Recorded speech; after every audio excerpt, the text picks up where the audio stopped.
En este camino que hemos emprendido para intentar comprender aquel reino del que hablaba Jesús, descubrimos la importancia del servicio.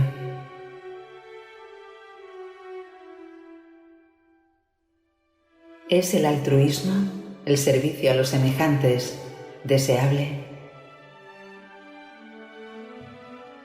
Siempre se nos ha dicho que el movimiento se demuestra andando y que obras son amores y no buenas razones.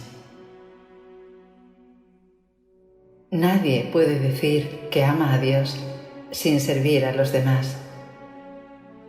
Y es que cuando un ser humano encuentra a Dios, ese amor no se puede contener. Hay que darlo, porque el alma experimenta tal agitación indescriptible por el triunfo de este descubrimiento, que esa persona se ve impulsada a buscar un contacto de servicio afectuoso con los demás, no para revelar que ha encontrado a Dios, sino para permitir que el desbordamiento de bondad que ha experimentado su alma refresque y ennoblezca a sus semejantes. Y es que la medida de nuestra espiritualidad, de nuestro acercamiento a Dios, es el servicio a los demás. Ya no podemos estar con los brazos cruzados.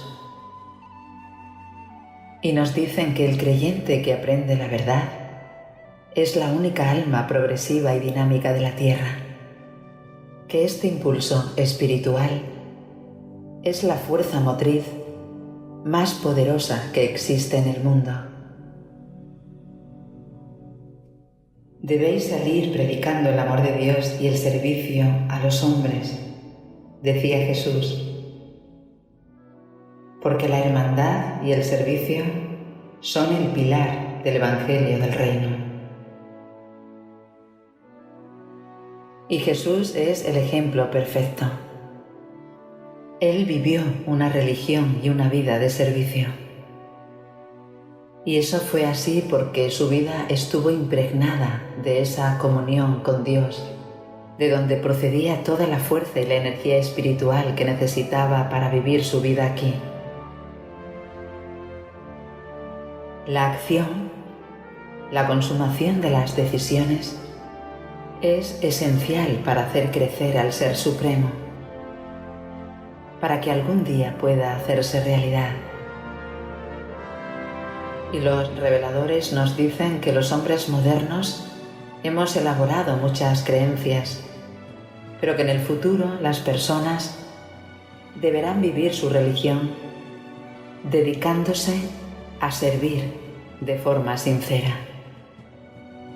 Primero tenemos que aprender a servir en los mundos del tiempo y del espacio, pero luego continúa el servicio en la eternidad. Este servicio, más servicio, servicio creciente, servicio difícil, servicio aventurero y al final el servicio divino y perfecto, es la meta del tiempo y el destino del espacio. Y una cosa muy importante que nos dicen los reveladores en el documento 48 es que todo este servicio universal, tanto de Jesús, de los hijos creadores, como de otras innumerables órdenes de inteligencias creadas, para hacernos progresar y hacer avanzar este plan de perfección, tiene un objetivo práctico y útil, y que no somos los destinatarios de toda esta labor divina solo para que podamos sobrevivir y disfrutar de una felicidad sin fin y de un descanso eterno, que existe una meta de servicio oculta más allá del horizonte de esta presente era del universo, que si las deidades simplemente hubieran planeado llevarnos a una larga excursión de alegría eterna, ciertamente no habrían transformado todo el universo en una inmensa y compleja escuela de educación práctica, ni habrían empleado una parte considerable de la creación celestial como maestros e instructores y pasar eras y eras guiándonos uno a uno a través de esta gigantesca escuela de educación experiencial. Un servicio que tiene que producirnos la satisfacción más elevada. No tiene que ser una esclavitud, tal y como nos enseñó la antigua religión.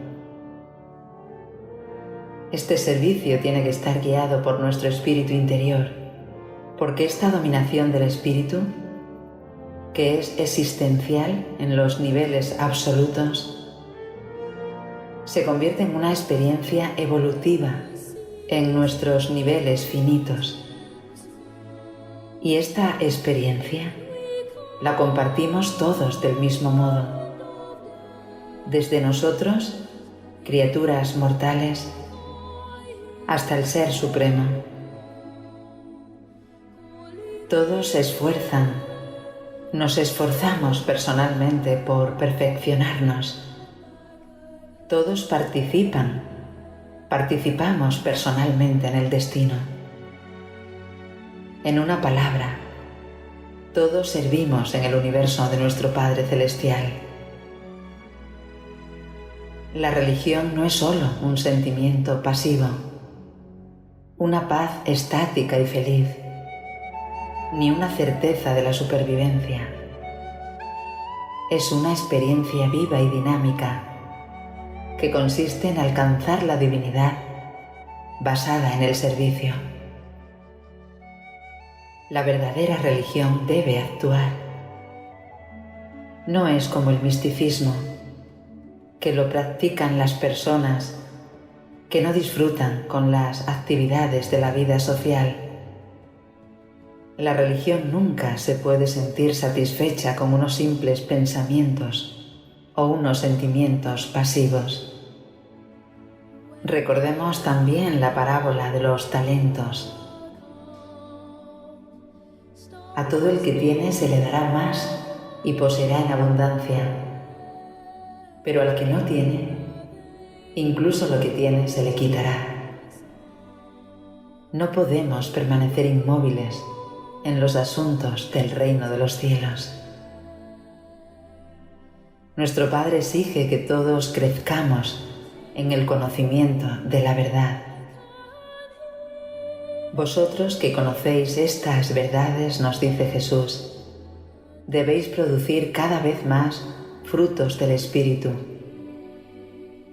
Y recordad que en la medida en que ayudáis al más humilde, ese servicio me lo habréis hecho a mí. Y en el mundo siguiente, se nos va a pedir cuenta de nuestros dones y de nuestras gestiones en este mundo. Y es que esto es tan importante porque va a ser ese pequeño grano de mostaza que se va a ir expandiendo por el mundo en el futuro. Es el aspecto social del reino de los cielos. Aunque la religión del reino de Jesús es personal e individual, los frutos, los resultados son familiares, son sociales. Mediante este proceso de cambiar gradualmente nuestra voluntad a medida que vamos haciendo la voluntad de Dios, indirectamente cambiamos también nuestro entorno de forma gradual y algún día se cambiará así todo el curso de la evolución humana. Porque esta religión interior de Jesús contribuye al progreso de todos, fomentando el progreso de cada individuo. Porque el progreso de cada uno aumenta con el logro de todos. Así es como actuará el reino de los cielos como una realidad multiplicada y expandida en el mundo. Y es que la religión no es una creencia servil, como hemos dicho antes. Es más bien una experiencia que va expandiéndose a medida que despertamos y nos hacemos conscientes de nuestra filiación con Dios, de tal forma que la familia de este reino de los cielos se va ampliando, va teniendo cada vez más miembros, de tal forma que es cuando la religión puede ejercer su actividad en la sociedad y en el mundo. La auténtica religión conduce a un servicio social cada vez mayor. Con Dios Padre, la gran relación que existe es la filiación, pero con Dios Supremo, la realización es el requisito previo para conseguir una posición. Uno tiene que hacer algo, así como ser algo. Y para terminar, un aspecto importante del servicio es que tenemos que desarrollarlo con agrado, no como si fuera una esclavitud. Y a este respecto nos dicen que la bondad, cuando está desprovista de agrado, a menudo repele el afecto, que solo es atractiva cuando es agradable, cuando está llena de dulzura, porque la dulzura es el aroma de la amistad que emana de un alma saturada de amor.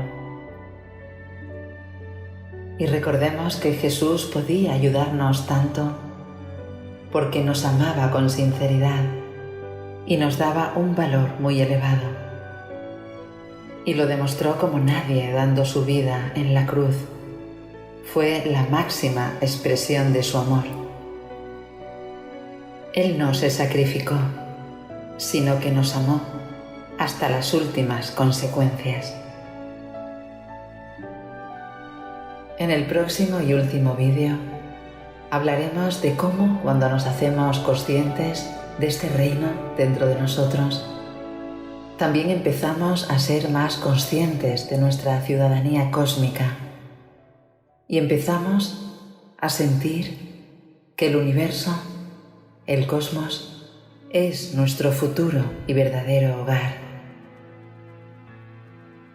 ¿Os podéis imaginar siquiera que algún día seremos nosotros los que administremos los mundos que ahora se están formando en el espacio exterior?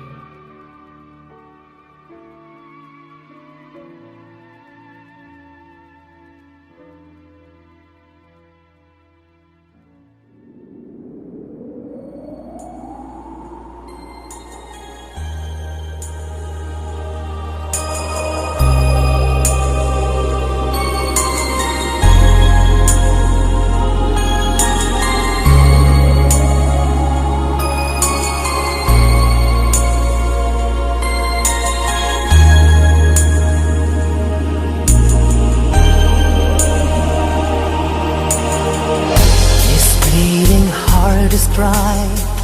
He lost a fight last night for love. Oh no. She left him, said goodbye.